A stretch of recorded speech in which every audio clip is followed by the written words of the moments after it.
I used to have 78 eyeshadow palettes alone for 2 eyes. These 2 eyes somehow warranted to me, and I didn't think it was too much. Each palette contained at least 4 eyeshadows, sometimes up to maybe 18 different colors and pigments and finishes. I was saturated with so much stuff that I had to start decluttering. And this was definitely a train that I wanted to jump on because yes, I am on a minimalist journey, and I thought decluttering was a good first step. And I actually think that it is a crucial step. It is not just performative, nor is it just an activity to do to get more likes or views on YouTube. I actually think it is really critical. And so I started decluttering my makeup. I had such a collection that I thought, okay, I should start a YouTube channel, and here I am. Hi, my name is Diana Chu. If you are new to my channel, welcome. If not, welcome back. My channel is called Slow Gaze because I'm all about slowing down and turning inwards. And yes, I do talk a lot about beauty stuff, some fashion and lifestyle, but the main emphasis and the connecting thread, if you will, is turning inwards. Every decision and consumerist or non-consumerist habit, what that means to me, and maybe what that means for you. So I wanted to do a little bit of a discussion today about what I've learned from all of this decluttering. It is so easy to just do the declutter, but I didn't want the conversation to just stop there. So here are my top learnings and reflections from the time that I've taken just to declutter, but also to see why decluttering is a useful tool to me. These aren't in any particular order, and maybe you can just set me on a table or a desk somewhere whilst you're doing some stuff. It's more just a chatty video. So firstly, what occurred to me was that makeup is relatively inexpensive. It has a very low barrier to entry, and of course it runs the gambit between, you know, a $2 e.l.f. brow gel, let's say, and up to an $88 Tom Ford cheeky thing. No matter your budget, you can always find something that would fit kind of what you're looking for. You can find a powder, a cream, a spray, a palette, you know, any type of makeup usually can fit into most budgets. But I think it's really easy to find that gateway into makeup if you want to be part of that world or to start experimenting. Every Walgreens or CVS or drug pharmacy store that you walk into, at least here in the United States, it's a whole wall. Not quite a quarter, but it's an entire department of just makeup and beauty cosmetic products. Again, the barrier to entry is really, really low. I would also say that makeup is usually marketed as something that's super easy. It should be able to be foolproof. You just swipe it on, or it has little tutorials tagged onto it, or, you know, obviously the YouTube community, there are tutorials up to your ears teaching you how to do this in an effective way. And so you're meant to say, okay, I'm gonna pick up this one blush from my Walgreens and I'm going to automatically feel younger, polished, fierce, on fleek, what have you. It's supposed to be not only easy to get into, but it's supposed to be easy to do. And now I could argue both ways. Some makeup is very easy. You just kind of tap your fingers and automatically have a little flush on your cheeks, or something super easy on the eyes. There is an ease to it.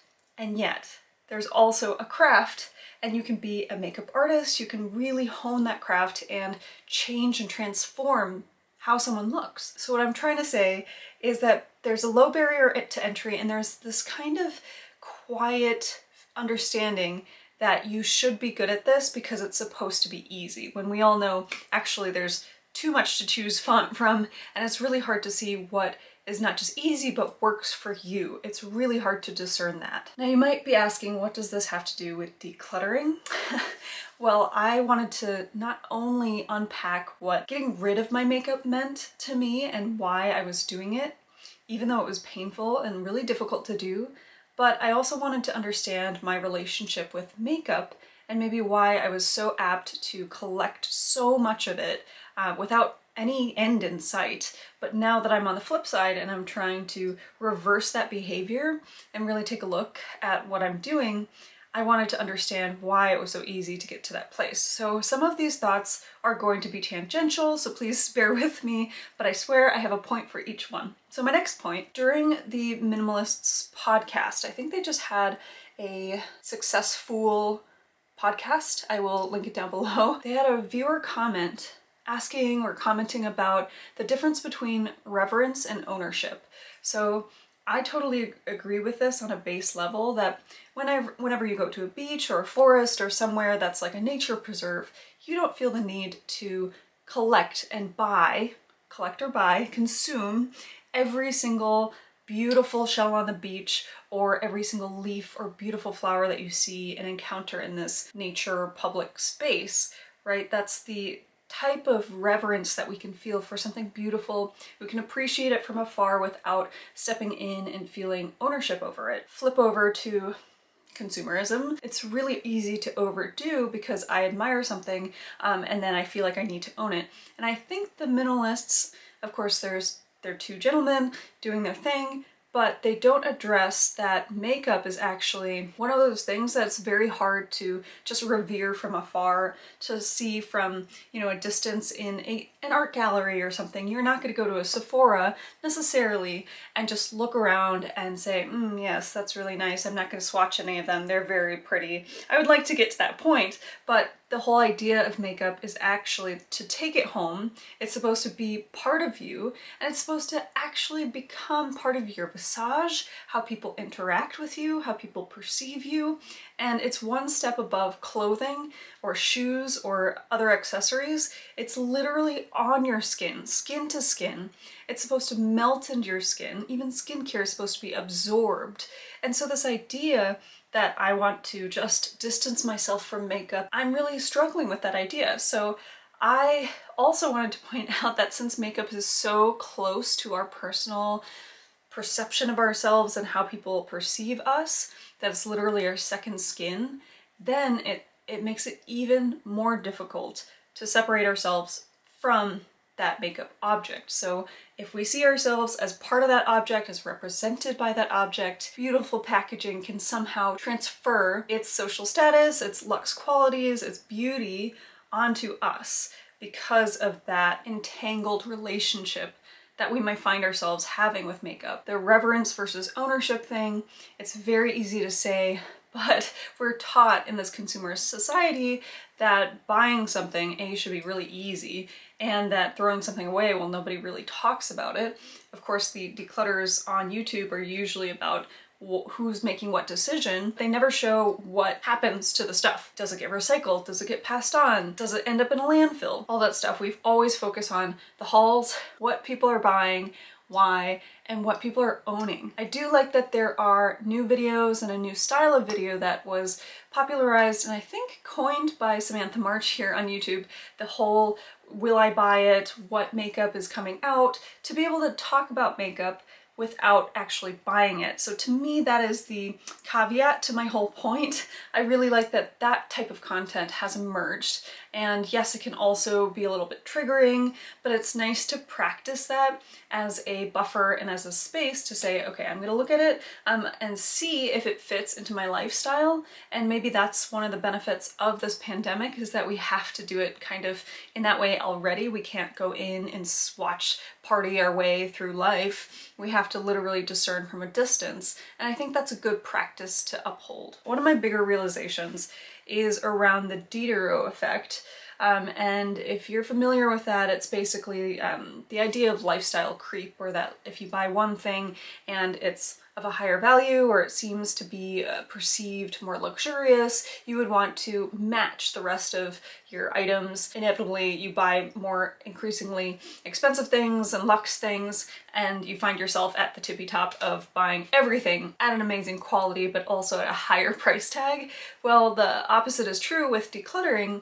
I find that I'm actually way more happy and free and feeling like I have control over my stuff the more I get rid of stuff. I also found a lot of resistance within myself when I started decluttering, because there's fear of missing out. There's fear of not always having the newest, freshest thing because makeup expires. You know, I tried to justify like, well, I have to have the newest thing because it's good for me. It's good for my skin, when actually, you know, I don't need to buy 78 eyeshadow palettes that are all going to expire in a couple years all at once. I could have done it in 78 years. You feel me? By stripping away my makeup collection also meant that I was stripping away my makeup on my face, because I was getting rid of powder, I was getting rid of primer, I was literally cutting back on steps, which was good on a time management standpoint, but also I was really scared because I was saying in my head, if I cut down on my makeup, I won't like how I look as much,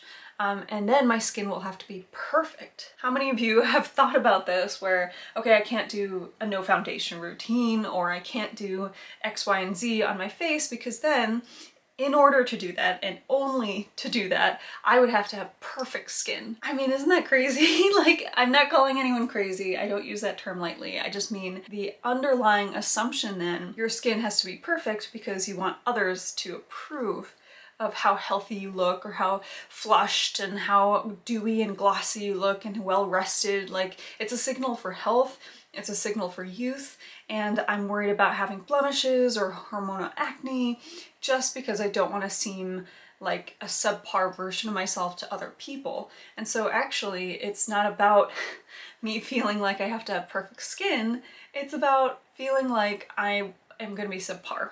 So that was the biggest realization. And let's go a step further. Another effect of having less makeup on my face was that I, of course, was seeing myself more clearly, and I was seeing my insecurities more clearly. I couldn't cover them up with 12 layers of makeup. I couldn't go through the routines of feeling like I addressed every single inch of my face, and then all of a sudden I would be transformed and I'm like, okay, that's it, that's my self-care, I'm good. The makeup that I was doing was somehow substituting the actual self-care that I wanted to do, but I was saying, oh no, actually I took care of myself. And really, when I strip back my makeup, I see myself and there are trouble issues, trouble areas that I still am grappling with, but then it actually makes me want to work out more, drink more water, be more holistically healthy and beautiful from the inside out. It actually kind of forced me to divert my energy from something that's purely outward,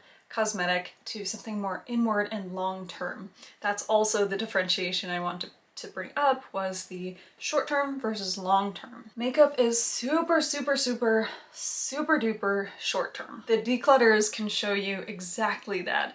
I had bought most of the stuff, you know, within the past year, and I was decluttering it already. No way was I giving it time of day or the chance to really show me how I could use it in different ways or realize its full potential. No way was I using all of the looks and all of the shades all at once. Again, I have 2 eyes and 24 hours, just like Beyonce, just like every single one of you. It was just a fleeting symbolic meaning. The buying of the makeup, the feeling like I had everything in my arsenal, was just a symbolic feeling.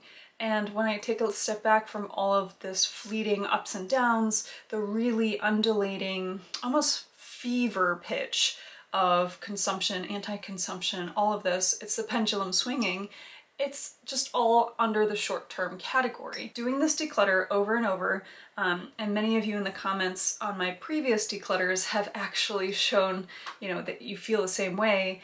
It's not the declutter that's the hard part, it's what happens with the product afterward.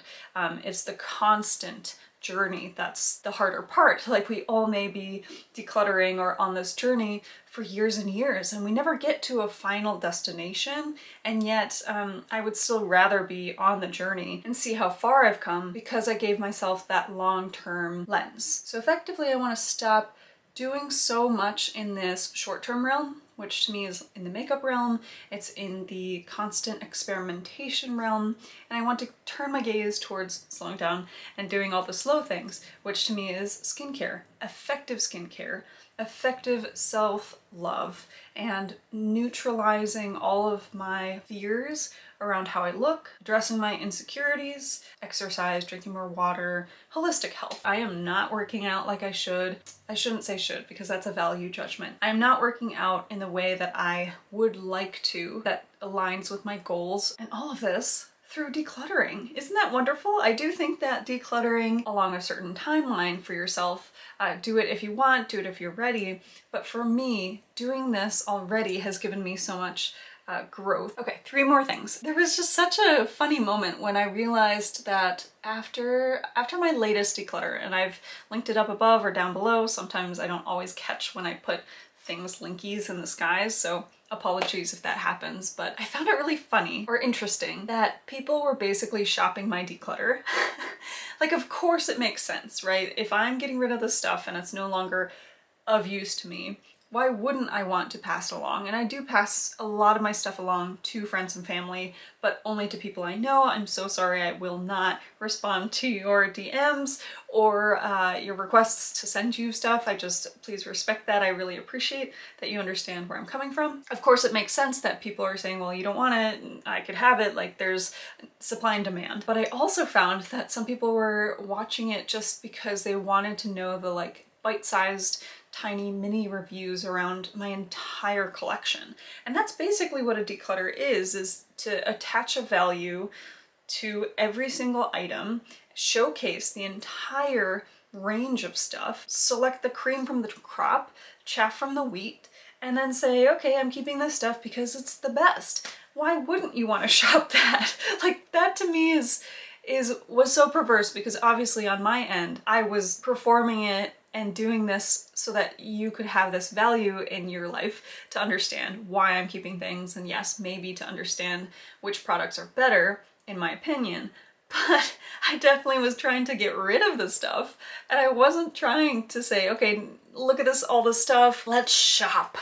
It's kind of perverse to the video, and I bring this up not to put any shade on anyone who commented on any of my declutters before. Like, I totally understand and respect what you have said and why you would be doing this, but I wanted to bring it up because it was just so perverse and against what the ethos of that video was for. That also goes to show the cultural value of hearing other people talk about products and then us automatically feeling like we need it. If I owned it and I don't want to own it anymore, what does it mean to you to own it as well? If I was to say, it's not my favorite, and you're like, well, I'll keep it, it's because it's free, you know? Is it truly because you want it and it'll fit in exactly with your values and what you need and your lifestyle, etc.? Or are you really drawn to it because it's free and it might be up for grabs? We're going through an unprecedented time, and I don't mean to ever say my privilege to be able to buy and to alternatively get rid of stuff is somehow better or the only way to go about consumption. I hear you coming from a different perspective, having maybe less or not being able to afford the things that you want and truly want. Totally understand that, so please don't take that the wrong way. The penultimate thing I'll say is that I don't miss the stuff. And most of the minimalist decluttering videos that I watch, they do run across this point, so I'm not going to belabor it, but the feeling of not missing what you can't see, what you've let go of, there may be like one or two things, but I can't even remember them right now. It just shows you the level of missing something, that if I were to miss something, it would be so low down on that missing totem pole that it's basically negligible anyway. So why did I feel like I needed it so badly? Got it into my life, found that its symbolic value and its utilitarian value was not quite catching the mark, and I was able to let it go. Well, I have a theory for you. It's because makeup, even though it comes in so many different forms and packaging and claims and formulations and has so many celebrity faces and everything, every single marketing push and lever that's been pulled has been pulled for every single iteration of makeup, like in eternity, ad infinitum. You know, it's just all going to be out there for us to fall into the trap and fall in love with, unfortunately. But in the end, it's all colored pigments, it's powder, it's chemicals, it's minerals, goop, charcoal, dust, glitter, rocks, dirt, ground up shells, pastes. What I think might be the perfect thing for me can actually be very well accomplished by this other pasty, pinky goop or whatever it is, right? So if I think that I need that exact one Tom Ford intensity, shade and light contour thing, that palette, I mean, I could very easily get that with 10 other different products, and yet somehow in my discerning brain, I think that the Tom Ford one, even though it'll set me back $88 US, it's the one for me, and it's the only one for me, and it's going to be a holy grail, and all of its beautiful packaging and everything is going to transfer to me and I'm going to transcend my personal banal self and all will be right in the world, actually that just stunts my creativity. It stunts my ability to take maybe a Vaseline for a highlighter or to take different products, mix them to my perfect shade that probably would even fit me even better and only cost a fraction of what it costs there. So I actually gain creativity, I gain knowing my complexion, my melanin composition better, get to know products outside of the luxury conglomerate that is Estee Lauder, I think, that owns Tom Ford. It's no longer just Tom Ford, right? It's like a giant thing that's running this brand that then somehow trickles down to me and somehow wheedles its way into my heart. It's David and Goliath. Did I lose my point there a little bit? Circling back, I don't need that one perfect item. I actually have all the things I need in already what I have. So decluttering only reinforces that. I don't need 12 of the same things when actually I could have 1 or 2 of these things and mix all of these combined. I hope that made sense. And to wrap it up here, I thought it'd be fun to talk about how basically wearing face paint in public is socially acceptable for maybe half or a little bit over half of the population. That seems like a freedom, right?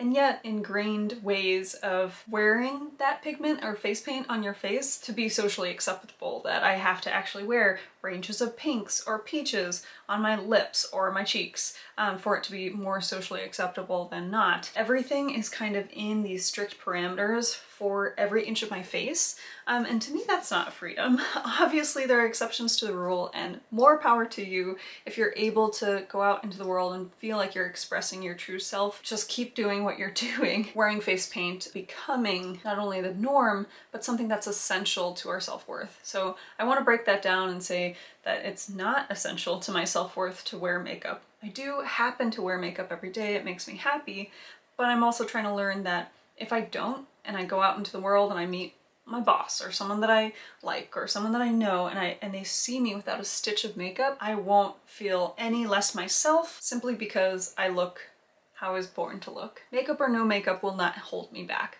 That's what I'm trying to get to, and through my minimalist journey I really think I can get to that, as well as feel free and excited in the knowledge that I can play with pigments on my face and still feel empowered. I can still feel polished. I can still signal to other people that I know what is socially acceptable. I can still play in those arenas with confidence and grace, but it's not crucial to my understanding of myself, to my love of myself, to my wallet, and how it controls my spending. Gosh, there's just so much around what is acceptable and what has already been brick-laid for us to define ourselves by. I will give you one final example, and to me it's the face highlight, the idea of highlight. Now I understand that by putting on foundation and putting on your face with a really blank canvas, evening out skin tone, concealing blemishes, then would require you to put back in contour and light. So contour, I also get that it can totally change the structural, architectural look of your face with shadows. But then highlight is interesting because it's an entirely different texture most of the time. It is not only light, it's not a lighter color. Highlight now has transformed into a wet look, like almost like you're a dolphin or a mermaid. It is a sparkly look. It can be an ethereal look, almost like your cheek is made of something different than skin, that you're an alien, that there's something supernatural going on with a purple highlight or a blue or an icy iridescent. And then there's also the highlight that's meant to be lit from within glow. That is one of the most touted refrains when it comes to marketing a natural looking highlight. You're supposed to get that lit from within glow. And I remember being 14, 15, 16, not understanding that language at all. First of all, why would anyone want to look like they were lit from within, like a lantern? Second of all, what does glowing mean? And why would I want that? All three never really put itself together until I understood the idea of shade and light and contour on a blank canvas. And now that I don't wear any foundation at all, it is really interesting to me that I ascribe to a type of highlight that is both dewy, it's supposed to look kind of wet, almost like my skin is always wet. Why is that attractive? And also, it does have a little bit of shimmer, as if I'm always in candlelight, even though never in candlelight, right? Unless I'm having date night with Ben. If I ask any of you who watch beauty YouTube regularly, I ask you where to put highlight, most people will say high points of the cheeks, right under the brow bone, cupid's bow, little on the nose, tip of the nose, and maybe bridge of the nose. Like, we all have this down pat, basically, and yet it is so strange. Like, have we ever stopped and asked why we can only have shiny, crazy texture, glowy texture on those higher points? Well, yes, it makes sense that light is supposed to be hitting us, but we move through life, the seasons, different rooms even, hundreds of different light conditions. And why are we trying to put ourselves in such a box to only look good in this one way when actually the reality is so different? It's like living for this ideal that has been created for us and hitting all these steps and checking all these boxes, when really that is one very narrow definition of beauty and what beauty means for our cheekbones and our cupid's bow and blah blah blah, when actually our reality is 10,000 times more different. We're playing soccer, we're outside shoveling snow, we're cooking in the kitchen, steam is blowing in our face. You know, we're not supposed to look lit from within, glowy all the time, artificial. Of course you can, and you can embrace that artificiality. There's nothing wrong with that. I'm just saying sometimes we get so caught up in checking all the boxes without even taking a look at the box, inspecting it, and saying, okay, actually, don't always want to look like that. I can for these certain occasions, but it doesn't mean that if my cheeks aren't shining high into the moon that I'm not beautiful. All right, with that, I will leave you. I think I said my piece, at least for this. I have linked all of my declutters below. There's actually a playlist that's called Less Stuff. Please join me there, watch my videos, and maybe they might inspire you to do your own declutters. Join me on Instagram as well. I'm at slowgaze. It's more of an art movement, like a vibe over there. It's not just all product heavy. I want it to be more about like gazing outwards, going outwards into nature, finding your own travel log, looking back into your own photos, reflecting, you know, a mood. So check me out over there. Otherwise, feel free to subscribe. I would love it if you joined me again here. I do upload every Wednesday, 11 a.m. CST. And I would ask you to give this video a thumbs up if you liked it. That'd be really nice. It's a compliment to me, and it also helps my little channel grow. Leave some questions in the comments below. I'd obviously love to hear your take on this. I mentioned quite a bit of points, not necessarily well defined. This was just my rant, my ramble, but I'd love to hear your take on some of these issues that I had brought up. I would also like to hear other questions that you might want me to address in my next declutter thought video, or something else that's a lot more philosophical and removed from the actual products. Hope you're having a great day, morning, noon, evening, night, wherever you are. I'm in Milwaukee, Wisconsin, and I will see you on the next one. Adios.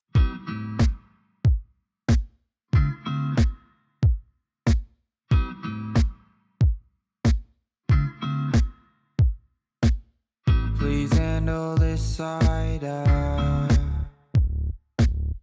You got me upside down. Should only feel this much.